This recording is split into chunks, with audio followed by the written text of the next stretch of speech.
The impossible discovery. The emergency klaxons echoed through the massive chamber of the Galactic Council headquarters, their urgent wails cutting through the usual diplomatic murmur like a blade through silk. Lord Vex, the towering, blue-skinned chairman of the council, stood at the central podium with his forearms crossed, watching as representatives from across the galaxy rushed to their designated seats. Something was terribly wrong. Order! Order in the chamber! Vex's voice boomed through the translation systems, reaching every species in their native tongue. The massive holographic displays around the circular chamber flickered to life, showing star maps dotted with red warning signals. General Knox, the Council's head of military operations, stepped forward with his reptilian features twisted in confusion and fear. His scaled hands trembled slightly as he activated the main display. Honored Council members, Knox began, his voice carrying the weight of disbelief. We have received simultaneous reports from 12 different sectors, all concerning the same impossible phenomenon.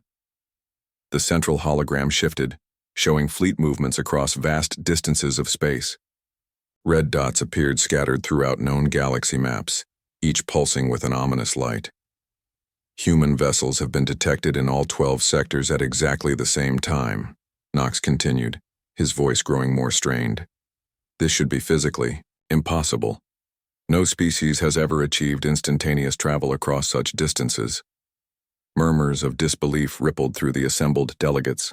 The Corellian representative, a being of pure energy contained within a crystalline form, flickered with agitation. General Knox, are you suggesting these primitive humans have somehow surpassed our most advanced transportation technology? I am suggesting something far more disturbing, Knox replied, manipulating the hologram to zoom in on specific sectors. Our deep space monitoring stations have confirmed that these are not different ships. According to quantum signatures, they appear to be the same vessels existing in multiple locations simultaneously. The chamber fell silent. Lord Vex felt his secondary hearts skip a beat. In 3,000 years of galactic civilization, no species had ever demonstrated the ability to break the fundamental laws of reality itself. Show them the footage, Vex commanded, his voice barely concealing his growing anxiety. The hologram shifted again, displaying grainy surveillance footage from the Outer Rim territories. A single human vessel, sleek and relatively small compared to Council warships, appeared in the center of the screen. Suddenly, without any visible propulsion or energy discharge, the ship simply vanished. The ship reappeared simultaneously in 11 other locations, Knox explained, his voice hollow. Each appearance was confirmed by multiple independent sources. Our scientists have run the data through every known physics model. The results are always the same: impossible. Dr. Mira, the Council's chief science advisor, stood from her seat among the Altarian delegation. Her 6 eyes blinked in rapid succession, a sign of extreme distress among her species. Lord Vex, if I may, she said, her voice trembling with scientific excitement and terror.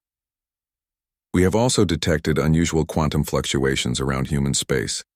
The readings suggest they may have discovered a way to manipulate reality at the subatomic level. Manipulate reality? The question came from Ambassador Thane, representing the militaristic Draken Empire. That's absurd. No species possesses such power. The evidence suggests otherwise, Dr. Mira replied, her tentacles writhing nervously. Human technology appears to operate outside the laws of physics as we understand them. They seem to have learned to fold space-time itself, to exist in multiple quantum states simultaneously. General Knox activated another display, showing energy readings that made several delegates gasp in horror. These are the power signatures we detected during the human ship manifestations. The energy output exceeds anything in our databases. It's as if they're drawing power directly from the fabric of reality. Lord Vex surveyed the panicked faces around him. Species that had dominated space lanes for millennia now looked like frightened children facing something beyond their comprehension. The humans, once dismissed as a young and primitive species, had apparently unlocked secrets that the greatest minds in galactic history had never imagined possible. What are your recommendations, General? Vex asked, though he dreaded the answer. "We must assume humanity has become the greatest threat the galaxy has ever faced," Knox replied grimly. "If they can break reality itself, our most advanced defenses are meaningless. Our weapons, our shields, our entire military doctrine has become obsolete overnight." The chamber erupted in worried chatter. Some delegates called for immediate military action, while others demanded peaceful contact to understand this new technology. Fear had replaced the usual diplomatic confidence that filled the council chambers. Lord Vex raised all four arms for silence. When order returned, his voice carried the weight of galactic authority, though uncertainty flickered in his ancient eyes. "We will dispatch immediate reconnaissance to human space," he declared, "until we understand the full extent of their capabilities. All military forces will maintain defensive positions. This council will not act rashly in the face of technology that defies the laws of nature itself." As the session adjourned in chaos, one thought echoed through every mind present. The balance of power in the galaxy had shifted forever, and they had no idea what the humans planned to do with their reality-breaking abilities. The technology revealed. 3 days after the emergency session, Admiral Kane stood on the bridge of the human flagship Terra's Pride, watching the massive Galactic Council inspection fleet approach through the viewscreen. The alien armada consisted of over 200 vessels representing dozens of species, all desperate to witness human technology firsthand. "They're scared," Commander Drake observed, studying the tactical displays. His weathered face showed no emotion as he watched the alien formations keep what they considered a safe distance. "Look at their positioning. They're treating us like a bomb that might explode." Kane nodded, his gray eyes reflecting years of military experience. "Can you blame them? If I heard reports of ships existing in multiple places at once, I'd be cautious too." The communication array crackled to life, carrying Lord Vex's formal transmission. "Human vessels, this is Chairman Lord Vex of the Galactic Council. We request permission to observe a demonstration of your advanced capabilities." "Granted, Lord Vex," Kane replied, stepping forward to the main console. "But I suggest your ships maintain current distance for their own safety." Through the view screen, they could see the alien observers positioning their recording equipment and scientific instruments. Dr. Mira's research vessel hung at the center of the formation, bristling with sensors designed to analyze whatever impossible feat the humans were about to perform. "Beginning quantum field activation," announced Lieutenant Ross from the engineering station. The bridge hummed with a low frequency that seemed to vibrate through reality itself. Kane activated the ship's main display, showing the alien fleet exactly what they were witnessing. "Gentlemen, observe carefully. What you're about to see is humanity's breakthrough in dimensional manipulation." The Terra's Pride began to shimmer, its solid hull taking on an ethereal quality. To the watching aliens, the ship appeared to become translucent, as if existing between dimensions. "Phase 1 complete," Ross reported. "Engaging multi-dimensional anchoring." Suddenly, the impossible happened. The human flagship began to multiply before the aliens' eyes. 1 ship became 2, then 4. Then 8 identical vessels spread across the observation zone. Each ship was solid, real, and operational. Panic erupted across the alien communication channels. "This is impossible," Dr. Mira's voice cracked through the static. "Our sensors are detecting 8 separate quantum signatures. They're all real." "General," Knox's gravelly voice cut through the chatter. "Human vessel, explain what we're witnessing immediately." Admiral Kane's calm reply only increased their terror. "We've learned to anchor our ships across multiple dimensional layers simultaneously. Each version you see exists in a slightly different reality, but all are equally real and functional. To demonstrate, all 8 versions of the Terra's Pride began moving in perfect coordination, performing maneuvers that would have been impossible for any single vessel. They passed through each other like ghosts, yet each remained solid enough to register on every sensor. The quantum tunneling drives allow us to exist in multiple realities at once." Kane continued his explanation, watching the alien fleet back, away even further. We can phase through solid matter by shifting between dimensional layers, appear anywhere in the galaxy instantly by folding space-time, and engage multiple targets simultaneously. Our weapons operate on the same principle, Drake announced. They don't travel through space, they simply exist at the target location. No defense can stop something that never actually moves. The alien observers watched in stunned silence as the human ships demonstrated abilities that turned their understanding of physics upside down, ships phasing in and out of existence, weapons that ignored distance and barriers, technology that seemed to rewrite the rules of reality itself. Dr. Mira's scientific instruments overloaded as they tried to process readings that shouldn't exist. "Lord Vex," she transmitted, her voice barely a whisper. "Their technology operates outside our understanding of the universe. They're not just advanced, they're manipulating the fundamental structure of existence." Lord Vex's response reflected the growing dread among the Council fleet. "Admiral Kane, how long has humanity possessed these capabilities?" 6 months, Kane replied simply, causing another wave of panic through the alien ranks. "And we're still learning. What you've witnessed today represents only the basic applications of our dimensional technology. The implications hit the alien observers like a physical blow. In 6 months, humanity had gone from a minor spacefaring species to possessing godlike technology. If this was just the beginning, what would humans be capable of in a year? A decade? General Knox's military mind immediately grasped the tactical situation. No known weapon can harm ships that exist in multiple dimensions. No defense can stop attacks that appear instantly without warning. No fleet can outrun vessels that don't need to travel through space. The balance of power hasn't just shifted, Lord Vex realized aloud, his voice heavy with the weight of this new reality. It's been completely obliterated. Humanity hasn't just surpassed us. They've transcended the very limitations that bind the rest of us. As the demonstration concluded, and the 8 ships merged back into one, Admiral Kane's final words echoed across the galaxy through 1,000 recording devices. The age of conventional warfare is over. Humanity offers the hand of friendship to all peaceful species, but those who threaten innocent lives will discover that reality itself now stands against them. The alien fleet retreated in stunned silence, carrying with them the terrible knowledge that the galaxy's newest species had become its undisputed masters overnight. The Council's response. The emergency session had been running for 18 hours straight. The great chamber of the Galactic Council buzzed with arguments, threats, and desperate planning as representatives from across the galaxy struggled to process what they had witnessed. Lord Vex watched the chaos unfold from his central podium, his forearms aching from the constant gestures needed to maintain order. The demonstration had shattered more than just their understanding of physics. It had broken their confidence in their own security. The humans must be stopped before they grow stronger.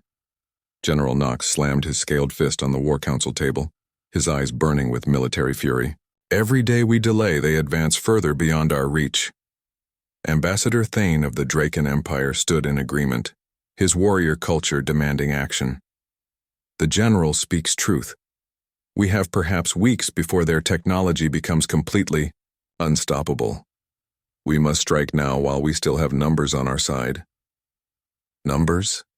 Dr. Mira's voice cracked with exhaustion and fear. Did you not see what we witnessed? They can exist in multiple places at once. Our numbers mean nothing against ships that can phase through our attacks. The chamber erupted in heated arguments. Species that had been allies for centuries now eyed each other with suspicion, wondering who might side with the humans when the time came. Silence!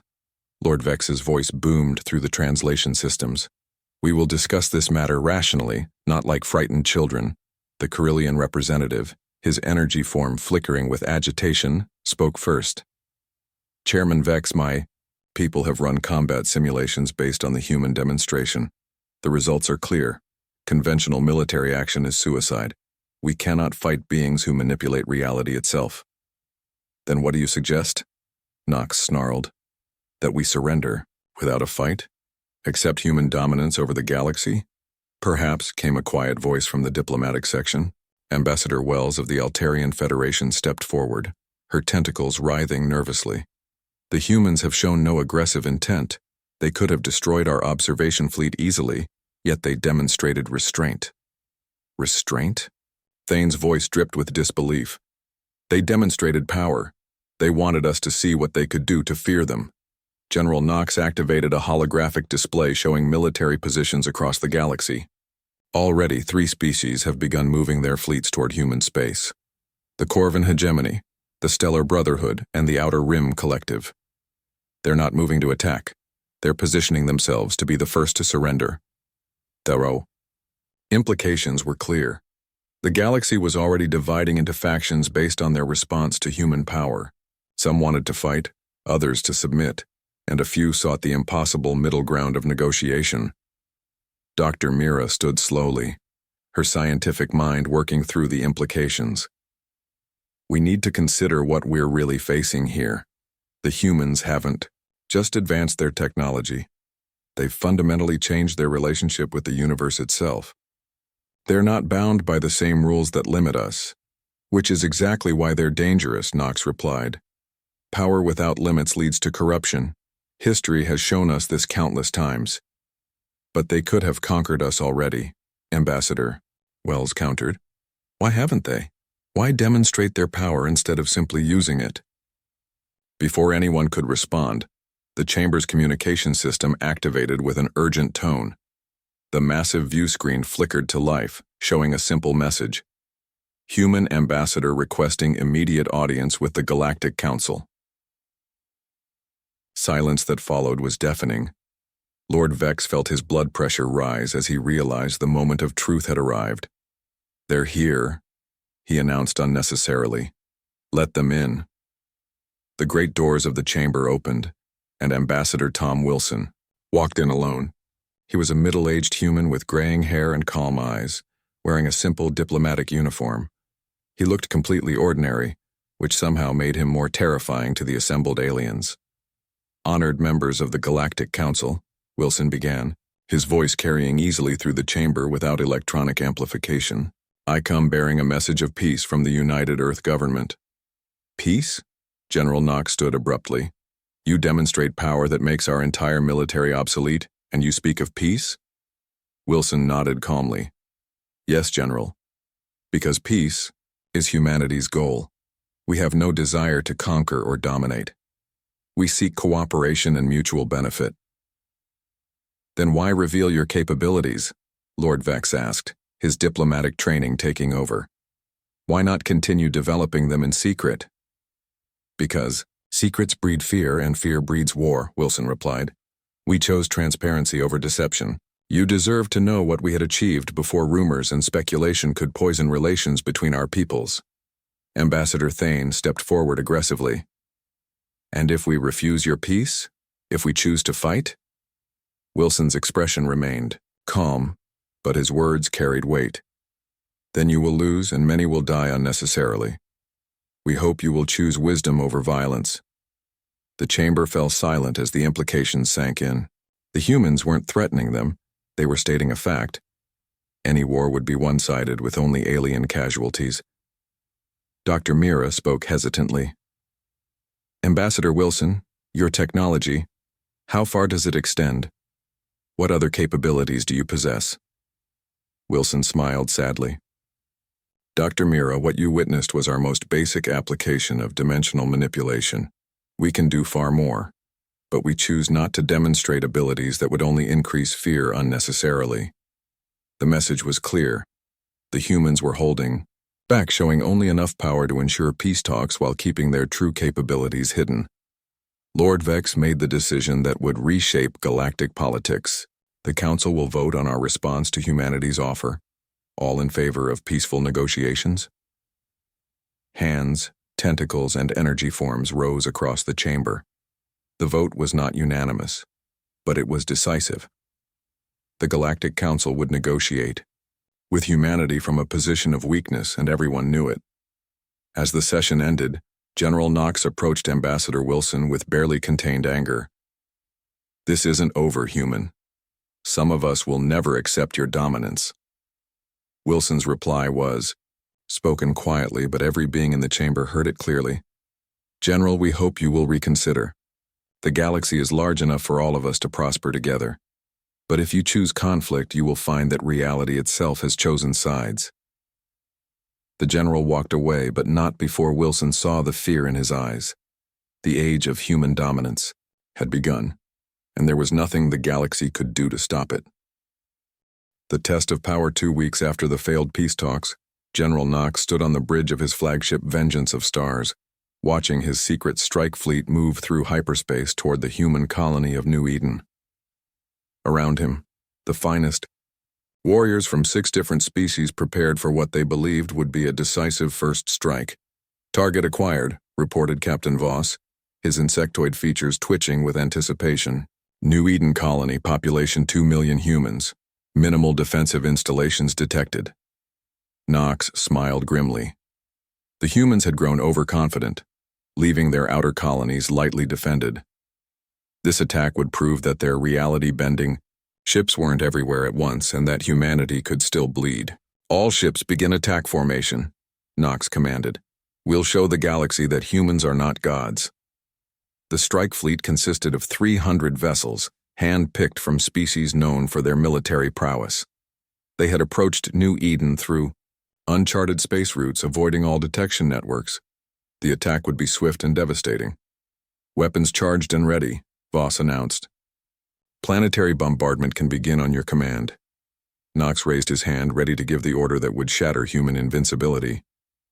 But before he could speak, every alarm on the bridge began screaming at once. "General," the sensor operator shouted in panic. "Human ships decloaking all around us." The main view screen activated, showing the impossible sight that made Knox's blood run cold. Commander Drake's fleet had appeared from nowhere, surrounding the alien strike force completely. Dozens of human vessels materialized in perfect attack formation, as if they had always been there. "This is Commander Drake of the Earth Defense Force," came the calm voice over the communication system. "General Knox, you are in violation of the Geneva Accords and Galactic Peace Treaties. Stand down immediately." "Impossible," Knox snarled. "Our approach was undetected. How did you know?" Drake's reply was matter of fact. "We knew the moment you left your home system, General. We've been watching your fleet for 2 weeks, waiting to see if you would choose wisdom or foolishness. Plan." Voss stared at his instruments in disbelief. "Sir, they're not just surrounding us. According to sensors, the same ships are simultaneously protecting every human colony in this sector. They're in dozens of places at once."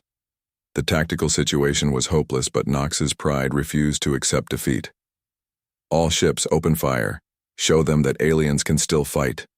300 warships unleashed their full firepower at the human fleet. Energy beams, plasma cannons, and missile barrages filled space with deadly light. The combined assault was enough to destroy entire planets, and every shot passed harmlessly through the human ships, as if they were ghosts. "What?" Knox stared in horror as his most powerful weapons had no effect. "How is this possible?" "We exist in multiple dimensional layers," Drake explained patiently. "Your weapons can only affect one layer at a time. We simply shifted our ships to dimensions where your attacks don't exist." The human fleet began their counterattack, but instead of returning fire, they did something far more terrifying. Reality around the alien ships began to shift and bend. "General!" the navigation officer screamed. "We're moving, but our engines are offline." Through the view screen, Knox watched in absolute terror as his entire fleet was being relocated through space without any visible means of propulsion. The humans weren't destroying them. They were simply moving them elsewhere, treating 300 warships like toys to be rearranged. "You're being relocated to a safe distance from human space," Drake announced. "No harm will come to your crews, but this aggression ends now." One by one, the alien ships found themselves deposited in empty space, millions of kilometers from their target. Their weapons were offline, their shields were down, and their navigation systems showed impossible readings. "This is a demonstration of human mercy," Drake continued. "We could have destroyed your entire fleet instantly. We could have transported you into the heart of a star or scattered your atoms across the galaxy. Instead, you're alive and unharmed." General Knox slumped in his command chair, the weight of absolute defeat crushing his military pride. Around him, His officers stared at instruments that showed their complete helplessness. "We couldn't even scratch them," Captain Voss whispered. "Our most powerful weapons, our best tactics, our finest warriors. None of it mattered. They treated us like children playing with toy boats." The communication system activated again, but this time it was Admiral Kane's voice that filled the bridge. "General Knox, your attack has been recorded and transmitted to the Galactic Council. Every species in the galaxy now knows that humans chose mercy over massacre." "Why?" Knox asked, his voice broken. "Why didn't you destroy us? You had every right." Kane's reply carried the weight of human philosophy. "Because destruction is easy, General. Anyone with enough power can kill, but it takes true strength to choose life over death, peace over war. We want the galaxy to see that humans use our power to protect, not to conquer." The tactical displays showed the truth of Kane's words. While Knox's fleet had been neutralized, human ships were simultaneously defending alien colonies from pirates, rescuing stranded vessels, and providing disaster relief across dozens of star systems. "Your ships will be restored to full functionality in 1 hour," Drake announced. "You're free to return home, but know this: any future attacks on human or civilian targets will be met with less restraint." As the strike fleet limped home in shame, General Knox realized the terrifying truth. The humans hadn't just demonstrated their power, they had shown the galaxy what benevolent omnipotence looked like. They could reshape reality itself, yet chose to use that power to preserve life. The attack had failed completely, but more importantly, it had proven that humanity was not just invincible, they were just. And somehow that made them even more terrifying to those who preferred the old ways of galactic politics. "Set course for home," Knox ordered quietly, "and send a message to the Council. Tell them the humans have passed their test. Tell them we found gods among the stars and they chose to be merciful."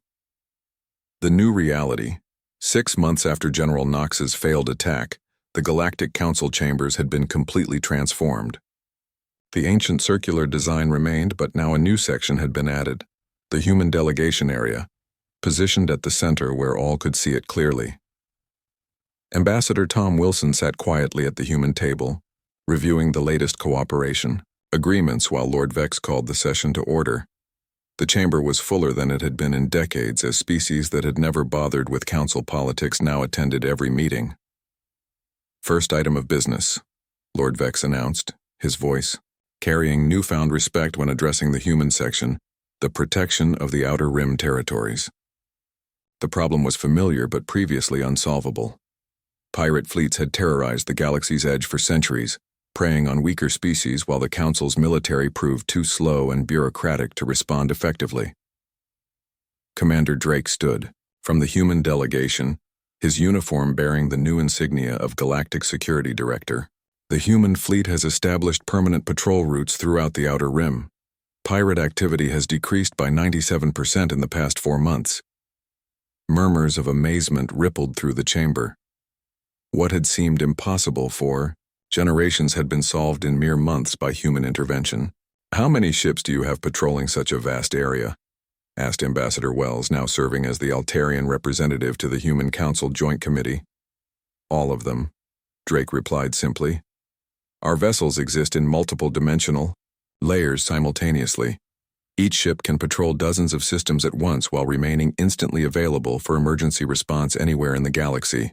Dr. Mira, now heading the Joint Scientific Research Division, stood to present her report. "The technological exchange program has already yielded remarkable results. Human dimensional manipulation techniques, when combined with Corellian energy, matrices and Altarian biotechnology, have produced medical breakthroughs that will save billions of lives." The transformation was visible throughout the chamber. Species that had been enemies for millennia now worked together on joint projects, united by the understanding that the old conflicts were meaningless in the face of humanity's overwhelming power. "The Trade Route Security Initiative has been equally successful," reported the former pirate leader Captain Rex, now serving as Director of Reformed Criminal Integration. "Former raiders and smugglers have been offered legitimate employment in the new galactic economy. Crime rates have dropped across all sectors." Lord Vex smiled, something that would have seemed impossible months earlier. The stress of managing constant conflicts had aged him visibly, but now his forearms moved with renewed energy. Ambassador Wilson, Vex said formally, the Council wishes to express its gratitude for humanity's continued protection of peaceful species throughout the galaxy. Knox accepted the handshake, and with it, the final resistance to human leadership crumbled. Dr. Mira activated the main display, showing a galaxy-wide map marked with green zones. Under human protection, interstellar commerce has increased by 400%. Scientific cooperation has led to breakthroughs in medicine, agriculture, and energy production. For the first time in galactic history, we have true peace.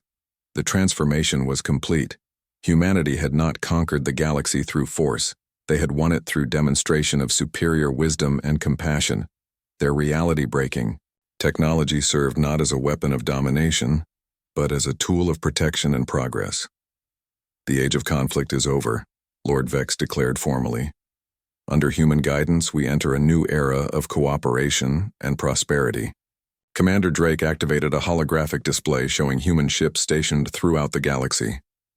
Reality itself has been reshaped, but not through force. We have proven that true power lies not in the ability to destroy, but in the wisdom to protect and nurture. As the session concluded, representatives from across the galaxy mingled freely, discussing joint projects and shared goals that would have been impossible under the old system. The humans moved among them not as conquerors, but as partners in building a better future. Ambassador Wilson stood at the main view screen looking out at the stars that humanity now protected. Admiral Kane joined him, both men reflecting on the incredible journey that had brought them to this moment. Did we do the right thing? Kane asked quietly. Revealing our capabilities? Reshaping galactic politics? Wilson nodded firmly. The galaxy was trapped in cycles of war and suffering. We had the power to break those cycles, and the responsibility to use that power wisely. And if they had chosen to fight us? Then we would have won, but the galaxy would have lost, Wilson replied. Instead, they chose cooperation, and everyone benefits. Through the view screen, they could see ships from dozens of species working together on construction projects, exploration missions, and humanitarian efforts. Reality itself had been changed, but more importantly, so had the hearts and minds of countless beings across the galaxy. The humans had broken more than just the laws of physics. They had shattered the old assumptions about power, conquest, and leadership. In their place, they had built something new, a galaxy where strength served wisdom, where technology served life, and where reality itself bent toward justice. The age of human dominance had begun not with conquest, but with compassion, and across the stars that made all the difference.